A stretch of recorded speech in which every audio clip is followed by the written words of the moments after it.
Friends, welcome you back to walk with Rajashree. আজ আমি নিয়ে এসেছি আমার পুরনো দিনের একটা না দেখা মোমেন্ট।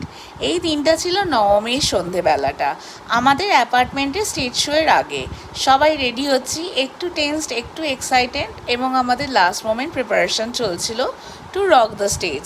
এই একটা সন্ধ্যা অ্যান্ড একটা 1.5 থেকে 2 ঘন্টার একটা ডান্স শো।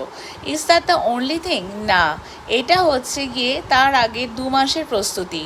ফার্স্ট আমাদের প্ল্যান করা যে আমরা কী প্রোগ্রাম করব, work on the concept, then to see that everyone get almost the equal stage share. Dress ভাবা, সব থেকে যেটা বড় হচ্ছে রিহার্সালের টাইম বের করা। সবার অফিসের কাজ, ঘরের ব্যস্ততা, পড়াশোনা এবং সবার সময়কে অ্যাডজাস্ট করে নাচের জন্য সময় বের করা। কখনো কখনো তো রাত অবধি রিহার্সাল করা, এই কোঅর্ডিনেশন করে এক জায়গায় আনা।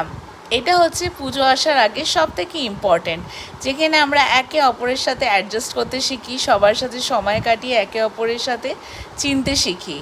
অ্যান্ড এই প্রিপারেশনটা আমাদের ডান্স শোটাকে আর ফাইনাল ডেটাকে আরও স্পেশাল করে তোলে। ওই রিহার্সালের মোমেন্টের সমস্ত ছোটোখাটো ঘটনা, লাফটার, বকা খাওয়া, রাত জাগা এই দিনটাকে আরও সম্পূর্ণ করে তোলে। স্টেজে হয়তো ছোটোখাটো ভুল হতেই পারে নাচতে গিয়ে, কিন্তু সেটাকে আমরা ওভারলুক করে একে অপরের সাথে কোঅর্ডিনেশন করি।